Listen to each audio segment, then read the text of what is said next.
Bonjour. Bonjour.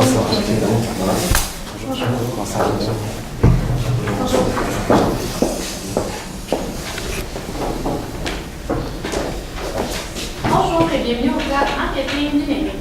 Désirez-vous avoir les règlements en français ou en anglais? Français, s'il vous plaît. Parfait. Vous allez avoir une durée maximale de 20 minutes pour compléter votre présentation devant le jury. La présentation sera limitée avec un chronomètre. Le temps sera indiqué sur le carton. 10 minutes, 5 minutes, 2 minutes, 30 secondes. Lors des 10 dernières secondes du discours, le chronométreur indique à l'aide de ses deux mains les nombres de secondes restantes. Si la présentation n'est pas complétée après 20 minutes, celle-ci sera arrêtée avec une annonce verbale pour passer à la période de questions. Une période de 5 minutes sera allouée au jury pour poser les questions concernant la présentation. Après 5 minutes, une annonce verbale arrêtera la période de questions, même si une question ou une réponse n'est pas complétée. Il est obligatoire pour le jury de poser au minimum une question afin de compléter la période de questions. Notez que si un participant dévoile le nom ou la provenance de son université, il s'assurera une pénalité. Afin de procéder au début de la présentation, veuillez éteindre tout appareil électronique qui peut être nuisant pendant la présentation. Je vais laisser les juges se présenter. Mon nom est Olivier Desilets, je suis gestionnaire en philanthropie à la Fondation de l'Université de Sherbrooke. Judith Lavallée, je suis conseillère en communication à la Fondation. Abdelmeki Berada, professeur au département marketing de l'Université. Marilyn Cloutier, responsable de la sollicitation de masse à la Fondation de l'Université de Sherbrooke. Marc-Laurent Talon, directeur média numérique chez Ravens.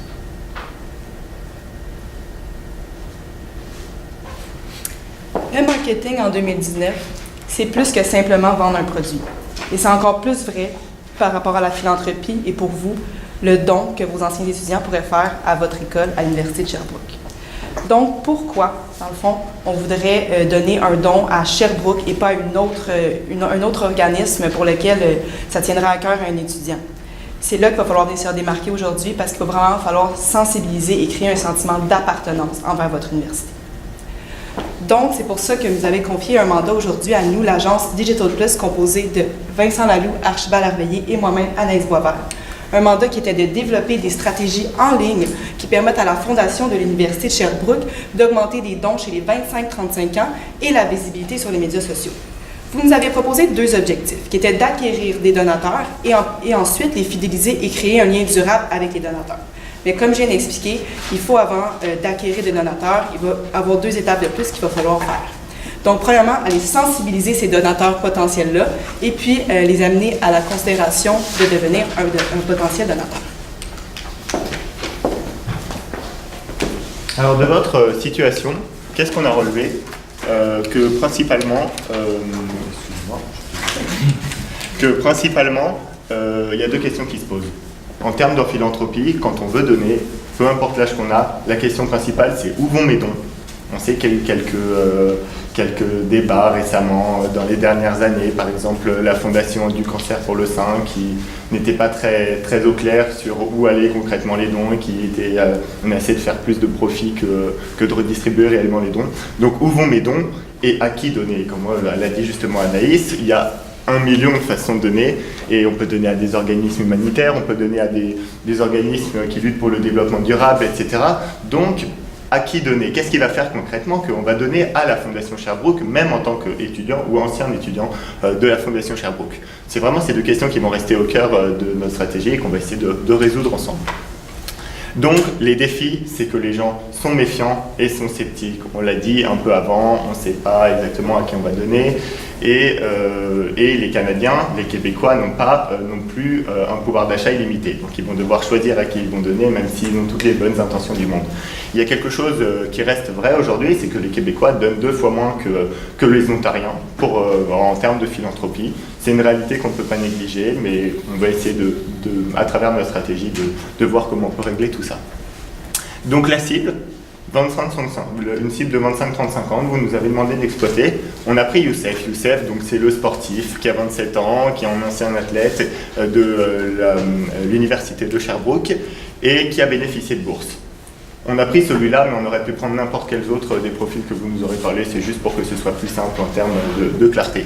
Mais il ne faut pas oublier que Youssef, dans un passé proche, il était comme Martin. Martin qui était étudiant, finissant 21 ans et qui était un sportif. Et surtout, Youssef, il aspire à devenir Sylvain. Un professionnel accompli, 47 ans, un ancien athlète de verre et or donc, et un donateur actuel. Ces deux profils de Martin et de Sylvain vont nous intéresser tout autant que celui d'Youssef pour aller réussir à le viser. On a donc un donateur actuel et deux donateurs potentiels qu'on va essayer d'aller rejoindre. Qu'est-ce qu'on aurait pu faire? Évidemment, on aurait pu créer une application mobile. C'est vrai que pour simplifier une création de profil, un moyen de paiement et tout ça, ça aurait pu être intéressant, mais outre le fait que l'application mobile coûte très cher, la durée de vie d'une application en moyenne est de 7 mois et les gens utilisent plus des applications mobiles pour leur système bancaire ou des choses comme ça, et ça n'aurait pas été pertinent pour ce mandat. Et ça aurait aussi eu pour conséquence de ralentir le parcours client parce qu'il y aurait eu toute une création de profil et ça aurait posé des problèmes logistiques assez importants. Donc on ne s'est pas du tout tourné vers tout ça. Donc ce qu'il faut retenir, c'est qu'on voudrait faire ressortir le sentiment d'appartenance et les bénéfices qu'auraient des futurs donateurs à donner à leur ancienne université qui restera évidemment, qui reste toujours dans leur cœur et dans leur monde professionnel, et évidemment simplifier au maximum leur processus de donation pour les inciter à avoir une donation plus importante et plus sur le long terme. Il y a un proverbe africain que j'aime beaucoup. Ce proverbe, il dit que tout seul on va très vite, mais ensemble on va plus loin. Et c'est là l'objectif d'une fondation, c'est d'emmener l'ensemble d'une communauté plus loin. La Fondation Sherbrooke ressemble à une richesse extraordinaire d'étudiants. C'est là qu'il faut pouvoir aller susciter le besoin de donner, de philanthropie chez les potentiels donateurs. Mais comment on va faire? On va pouvoir leur donner l'opportunité de savoir où est-ce que va exactement leur argent, pour qui, pourquoi. Notre stratégie, c'est de pouvoir emmener notre donateur potentiel à un statut de donateur actuel, mais d'aller plus loin que ça. On veut que ce soit aussi un donateur impliqué dans sa donation, qu'il fasse partie et qu'il soit partie intégrante du processus de donation. Donc, on va aller très simplement. On va parcourir le final de conversion qui va être celui de sensibiliser nos donateurs potentiels, qu'ils puissent pouvoir considérer le fait de donner, enfin de les faire donner, mais de pouvoir leur donner l'opportunité après ça de les fidéliser. Qui est comme meilleur ambassadeur que vos propres anciens étudiants? Vous le faites déjà, vous faites des vidéos sur votre site web avec du contenu les concernant, et puis on veut pousser ça encore plus loin. Comment on va faire ça, dans le fond?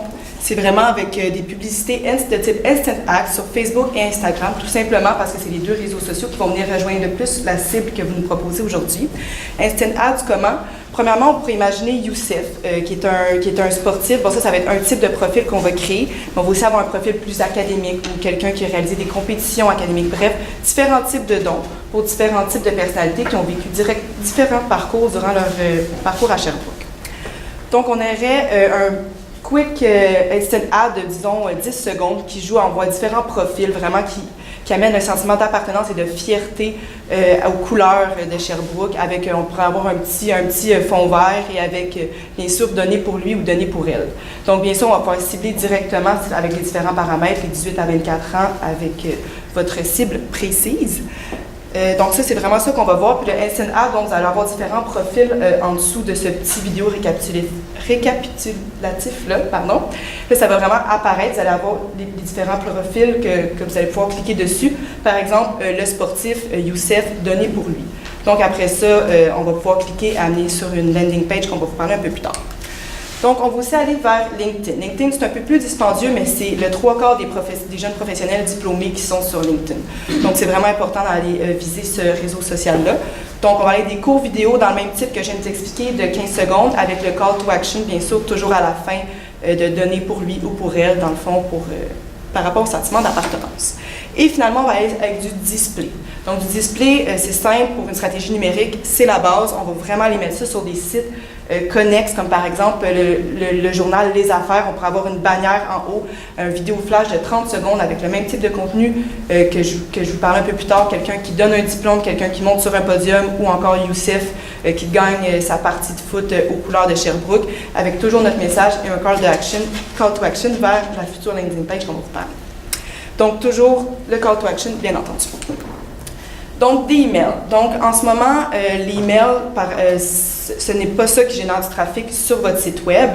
Donc, ça va plus être dans une prochaine tactique. On va vous parler d'une stratégie d'infolettre et email. Donc, on ne vous parlera pas de ça pour la partie sensibilisée.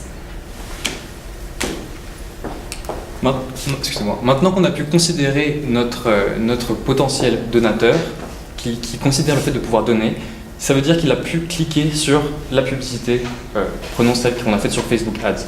Il a choisi le profil de Youssef. Qu'est-ce que va pouvoir lui proposer notre landing page? Eh bien, notre landing page, c'est, imaginez-la comme une timeline. Cette ligne du temps, c'est la ligne du temps de la Fondation Sherbrooke et de l'Université de Sherbrooke. Elle rassemble plein d'événements plus importants les uns que les autres. Mais chaque individu qui fait l'Université de Sherbrooke est important. Et le parcours de Youssef y est décrit. Donc, si vous choisissez le profil de Youssef, vous allez pouvoir avoir tous les événements auxquels il a pu participer lors de son baccalauréat ou de sa maîtrise ou du parcours qu'il a fait à l'Université de Sherbrooke. C'est donc ainsi une vidéo qu'on va pouvoir lui donner, celle de Martin qui est en ce moment même en train de passer son parcours à l'université, et on va lui demander de donner directement pour lui. Qu'est-ce qu'on veut ici? C'est de pouvoir le sentiment philanthrope, de pouvoir le susciter. Si on veut donner, il faut pouvoir donner vite, il ne faut pas que ce soit compliqué. Donc on pourra lui mettre directement donner pour lui, pour qu'il puisse directement passer à l'action le plus rapidement possible et éviter de se créer un profil qui prendrait un certain temps, de pouvoir passer par d'autres diverses pages qui ralentiraient le processus de donner. Finalement, et si c'est un ancien étudiant, il pourrait s'inscrire à une newsletter. Cette newsletter, pourquoi elle est importante? Elle pourrait être importante parce qu'il pourrait recevoir une invitation personnalisée en fonction de son profil pour pouvoir avoir accès à une invitation sur des retrouvailles, mettons, annuelles des donateurs. Mais également, et le petit plus ici, c'est de pouvoir mettre l'année à laquelle il aurait terminé, il aurait eu sa date de graduation. On vous expliquera un peu pourquoi on pense que ça peut être important dans la personnalisation de notre email. Il y a Anaïs tout à l'heure qui vous parlait un peu du fait qu'aujourd'hui une marque, pour se différencier, elle se différencie plus vraiment par son produit parce qu'il y a beaucoup de concurrence, mais elle se différencie par l'histoire qu'elle arrive à raconter pour son client. Des histoires, il y en a des millions, et faire un bon référencement payant sur Internet, viser les bonnes personnes au bon moment en utilisant les bons mots-clés, c'est une très belle histoire et c'est une très belle façon de les rejoindre. C'est pour ça qu'on voudrait payer pour être mieux référencé, pour que vous soyez mieux référencé et surtout que certaines pages de votre site internet, comme celle des dons, ressortent. On voudrait donc utiliser un ciblage large à travers des mots-clés comme dons, Université de Sherbrooke ou philanthropie. Un ciblage large va permettre d'aussi avoir accès aux synonymes de ces mots et de viser le plus grand public possible. Et on va pouvoir évidemment personnaliser la cible via la campagne AdWords, c'est-à-dire on voudrait viser les 25 à 35 ans, qui ont un rapport avec l'Université de Sherbrooke, etc. C'est des mots-clés qui ne vont pas forcément coûter cher parce que, par exemple, l'Université de Sherbrooke, c'est un mot-clé très spécifique à une marque et les compétiteurs n'ont pas le droit de l'utiliser. On pourra utiliser aussi des mots-clés de longue traîne comme comment donner à la Fondation de Sherbrooke. Ça, c'est des choses qui coûtent vraiment pas cher, autour de 1 sou par clic parce qu'ils ne sont pas concurrentiels et qui peuvent être très efficaces pour faire ressortir votre page donnée, tout simplement, parce que pour l'instant, elle arrive qu'en 5e dans les pages que les gens regardent sur votre site, faire un don et, par exemple, regarder la page sur les vidéos qui explique en quoi les dons sont vraiment utiles. On pourrait mettre aussi, grâce au paid, des petites étoiles qui montrent que les gens sont très satisfaits avec des commentaires. Donc c'est vraiment quelque chose qui est très efficace pour ça.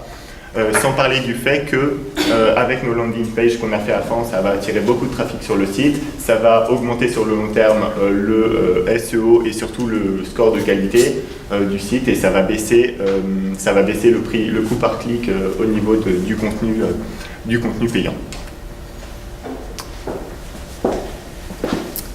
Donc, maintenant qu'on a leur email, on va venir leur envoyer cette invitation-là, mais en échange de quoi? En échange d'un don. En fond, c'est pour leur dire qu'ils sont à 2 clics d'aider l'étudiant pour la cause qui les intéresse le plus. C'est vraiment un email qui va être plus personnalisé et bien sûr, à les remercier de nous avoir donné ce email-là. Donc, on va avoir différents types de dons pour différents types de packages, si je peux me permettre, durant l'événement. Donc, on va avoir un don plus bronze à 19,55. 19,55 pourquoi? Parce que la fondation a été créée en 1955, donc c'est un petit clin d'œil, bien sûr, à votre histoire. Et puis, on va avoir le don d'argent à 50 $ et le don d'or à 100 $. Donc, un événement de réseautage annuel pour les donateurs. Pourquoi un autre événement ça les intéresserait? Simplement parce que comme ça, vous avez quelque chose aussi à leur donner en échange de leur don. C'est pas juste un sentiment d'appartenance, on peut aussi le créer et le partager sur les réseaux sociaux. Cet événement-là, ça va être quoi? Dans le fond, ça va être en début d'année. On est un peu nostalgique de voir les gens retourner aux études quand ça fait 3-4 ans comme Youssef qu'on a gradué. Et bien, on va pouvoir aller revoir ses pairs, et aussi aller voir des conférenciers comme Sylvain, à qui on aspire devenir. Dans le fond, Sylvain, qui est peut-être rendu un PDG important dans une compagnie, et qui est un donateur actuel de Fondation Sherbrooke. Donc, des conférenciers de ce type-là. Sur place aussi, ça va faciliter le type de don. On va avoir des modes de paiement comme Apple Pay, dans le fond, pour vraiment faire des dons rapidement, parce qu'en réseautant, on va faire « Ah oui, moi j'ai fait un don de 100 $, ok, ben moi je vais faire un don de 120 $. Donc, peut-être aussi l'aspect de discussion, ça va un peu intéresser les gens. Puis aussi, c'est un événement de réseautage professionnel. Bien sûr, on va avoir une photographe sur place avec un photo booth. Comme ça, les gens vont pouvoir partager leur expérience sur les réseaux sociaux. Donc, on garde toujours l'aspect en ligne, mais on ajoute un petit peu d'expérience à tout ça. Pour ce qui est des dons, maintenant que l'on a pu acquérir des dons de la part de nos passés potentiels donateurs, il s'agit maintenant de les rendre fidèles. Comment on peut rendre quelqu'un qui a donné fidèle? Comment on peut le rendre fier d'avoir donné à la Fondation Sherbrooke? Eh bien, on pense pouvoir évidemment faire un retour par email en le remerciant du don qu'il a fait pour la Fondation. Si vous me direz, c'est la première chose à faire. Mais on peut essayer d'aller plus loin et de proposer donc divers événements annuels et de donner donc l'opportunité aussi pour ces donateurs qui ont déjà donné, l'opportunité de donner certes un petit peu moins, mais de donner sur une base régulière. Donc prenons quelqu'un qui a eu l'envie de donner, de participer au format or. Cette fois, il pourra participer simplement au 1955 qui représente finalement très bien la Fondation de par sa date de création, et il pourra donner tous les 3 mois. Donc c'est une manière sûre pour vous de vous assurer que vos donateurs vont rester impliqués dans le processus de donation. Évidemment, qu'est-ce qui va le pousser à pouvoir faire cette donation? C'est qu'il va pouvoir avoir accès en tout temps à la base de données de votre fondation et d'avoir accès à tous les profils qui sont sur cette base de données. Donc, finalement, ce retour sur don pourra réveiller un sentiment d'appartenance. Et qu'est-ce qu'on va faire pour réveiller ce sentiment d'appartenance? Souvenez-vous de ce que je vous ai parlé tout à l'heure. Comment il a pu mettre sa date de graduation. On sera peut-être capable de pouvoir retrouver son profil et de susciter le sentiment de réminiscence. Je ne parle pas ici de la Madeleine de Proust, mais je parle bien de celle où on a fait... où on a pu vivre, par exemple, son bal de fin d'année, les activités sportives à laquelle Youssef a pu participer, ou encore une compétition académique à laquelle on a tous plaisir ici à participer. Cette rétrospective, si vous me permettez l'expression, permettra donc de susciter la fidélisation de Youssef, en l'occurrence, notre pitch. Au niveau de l'implantation de tout ça, évidemment, on a fait un échéancier sur 12 mois, à partir d'avril, avec une création de contenu, une création de landing page jusqu'à l'été, au mois de juin, où on voudrait lancer notre campagne, créer les campagnes publicitaires, plus les invitations par email à notre événement qu'on voudrait lancer en septembre, et jusqu'à fin mars prochain, d'ici la fin des 12 mois, on voudrait fidéliser après l'événement via les différentes infolettres. On pourra revenir un peu là-dessus. Et au niveau du budget, donc 100 000 $ qu'on va utiliser majoritairement en paid search et en instant ads sur Facebook et Instagram, avec un 5 000 $ pour les infolettres, 5 000 $ pour un événement et le reste en display, en landing page. Pareil pour le budget, si vous avez plus de précision plus tard, un budget qui est très prévisionnel, on pourra vous en donner. Comment pouvoir mesurer tout ce qu'on vient de vous présenter? On va commencer par la première qui est comment on va pouvoir mesurer la sensibilisation. D'abord, c'est de pouvoir contrôler et remarquer s'il a bien augmenté, c'est le click-through rate. Évidemment, c'est aussi ça qui se traduirait naturellement par une augmentation du trafic depuis notamment des outils display que vous avez présenté Anaïs. Il faut pouvoir également contrôler comment la considération a eu un impact. Là, on aimerait pouvoir avoir une augmentation du pourcentage de nouvelles sessions puisqu'on veut acquérir de nouveaux potentiels donateurs et peut-être plus tard des donateurs fidélisés. C'est donc ici donc, le nombre de nouveaux emails inscrits qui sera aussi déterminant pour voir si notre stratégie de pop-up email qu'ils inséreront sur la page sera pertinente. Également, pour ce qui est de l'acquisition, on aimerait avoir un coût par acquisition qui équivaut à 35 $. Ça me ferait très plaisir de revenir sur ce calcul que l'on a effectué. Également, il faut pouvoir augmenter le trafic et on aimerait ça avoir une augmentation du trafic depuis les emails parce que, comme l'a dit Anaïs, pour l'instant, ils ne sont pas très hauts. Finalement, pour ce qui est de fidéliser nos potentiels donateurs, finaliser nos donateurs, ce serait d'augmenter le nombre de sessions donc sur les pages souvenirs, sur ce dont je viens vous parler, qui était de la rétrospective de toutes les années qu'on a passées à l'université de Sherbrooke et via les emails notamment. Donc c'est aussi d'augmenter évidemment le nombre de dons récurrents depuis les emails.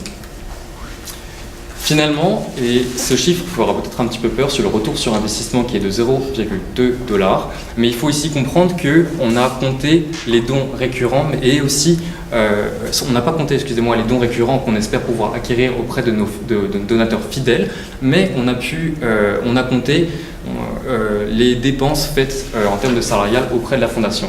Donc on a essayé ici d'être le plus sincère possible sur ce retour sur investissement.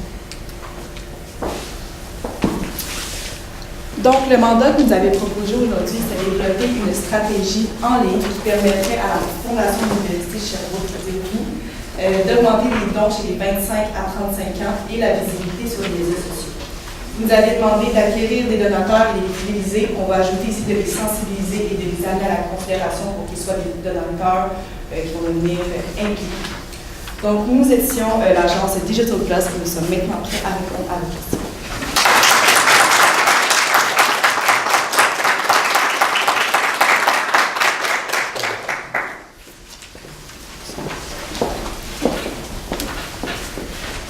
Merci pour la présentation.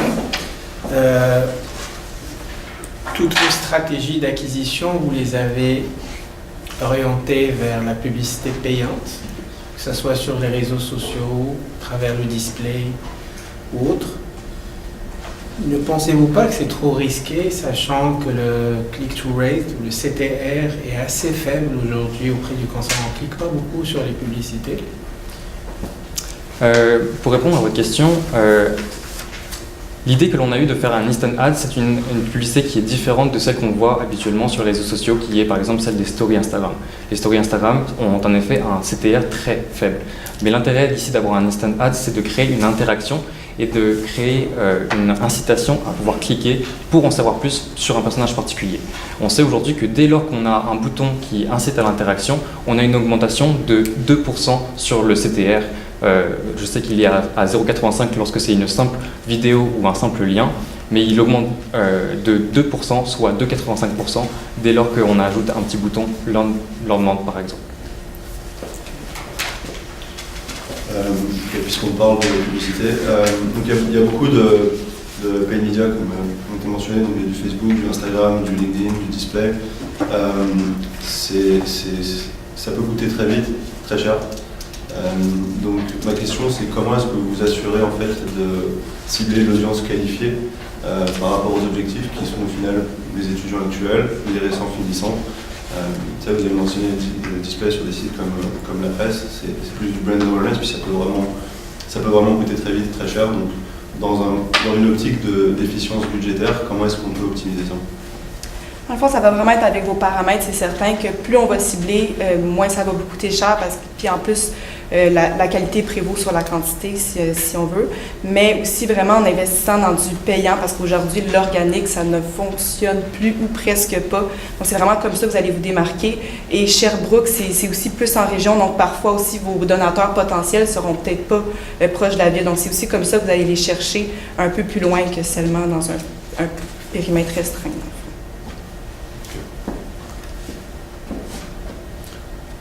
Pour le référencement organique, vous avez parlé de quelques mots-clés à utiliser dans le contenu qui demeurent assez larges. Mais là, on cible du 25-35 ans, des diplômés de l'UDS. On aurait aimé voir peut-être des exemples un petit peu plus précis pour des gens qui s'engageraient, des diplômés de l'UDS qui s'engageraient, quel type de mots-clés on utiliserait autre que Fondation et Université de Sherbrooke? Pour le référencement payant, vous voulez dire? Référencement payant, oui. Oui, parce que l'intérêt d'utiliser des mots-clés assez larges comme ça et de cibler les clients qui nous intéressent, donc c'est-à-dire on va pouvoir régler tous les paramètres, 25 à 35 ans, anciens diplômés de l'Université de Sherbrooke, si on peut le savoir grâce aux cookies qu'ils nous ont fournis sur Internet, c'est qu'on peut faire un ciblage large, on peut régler nos campagnes AdWords en ciblage large, qui vont faire en sorte que tous les synonymes vont être aussi pris en compte, et aussi si ces mots se trouvent dans une phrase avec des choses avant, des choses après. Donc on va être sûr de viser la clientèle la plus précise, la plus intéressante possible, mais de la meilleure façon possible. Donc ces mots-clés nous semblent assez pertinents pour ça.